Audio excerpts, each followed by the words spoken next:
북한에 억류됐다가 혼수 상태로 석방된 뒤 숨진 오토 원비어 씨의 부모가 최근 법원에 제출한 문건을 통해 미국 은행 세 곳에 북한 관련 자금 2천여만 달러가 예치된 사실이 확인됐습니다. 북한 자산 몰수를 선언했던 원비어 가족이 북한 선박에 이어 미국 은행에 있는 북한 자금도 회수할 수 있게 될지 주목됩니다. 첫 소식 함지하 기자가 보도합니다. 북한 관련 자금이 예치된 것으로 확인된 미국의 주요 은행은 현재 JP모건 체이스와 웰스파고, 뉴욕 멜론은행입니다. 이들 은행에 예치된 북한 자금은 대략 2,379만 달러. JP모건 체이스 은행은 대북제재법에 따라 미국 정부가 봉쇄한 북한 자산 1,757만 달러를 갖고 있고, 웰스파고 은행에는 대북제재법 봉쇄 자금 294만 달러와 대량 살상무기법 위반 자금 7만 달러 등 301만 달러가 있었습니다. 또 뉴욕 멜론은행의 북한 자금 보유금은 321만 달러입니다. 은행들의 이런 내역은 북한 당국에 의해 장기간 억류됐다가 혼수 상태로 석방된 뒤 며칠 만에 숨진 대학생 원비어 씨 가족의 법원 제출 문건 등을 통해 확인됐습니다.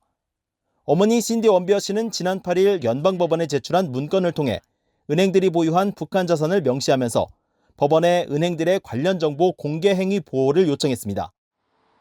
연방법원은 11일 이 같은 원비어 씨의 요청을 승인함에 따라 이들 은행들은 조만간 계좌번호와 소유주 등 관련 정보를 원비어 씨 측에게 전달할 것으로 보입니다. 원비어 씨 부부는 지난해 재무부 해외자산통제실에 서한을 보내 북한 자산에 대한 열람을 요청한 바 있습니다. 해외자산통제실은 의회에 제출한 테러범 자산 연례 보고서에서 2018년 기준으로 미국 내 북한 자산 모두 7,436만 달러를 봉쇄했다고 밝힌 바 있습니다. 다만 이 자산이 어떤 형태로 미국에 존재하는지는 밝히지 않았지만 이번 원비어 씨 측의 법원 문건을 통해 최소한 3개 은행의 자금은 확인된 셈입니다. 원비어 씨 부부는 2018년 4월 아들 원비어가 북한의 고문으로 사망했다며 워싱턴 DC 연방법원에 소송을 제기해 같은 해 12월 5억 114만 달러의 승소 판결을 받았습니다. 이 판결을 근거로 지난해에는 북한 선박 와이즈 어네스토어에 대한 소유권을 갖게 됐습니다.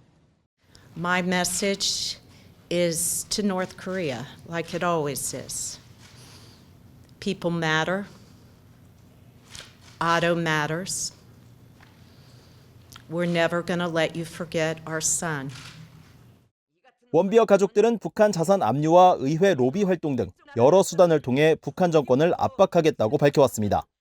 전 세계 북한 자산을 찾아내 몰수하겠다고 선언했던 원비어 씨 가족들이 미국 내 북한 자금에 대해 소유권을 갖게 될지 주목됩니다. BOE 뉴스 함지아입니다.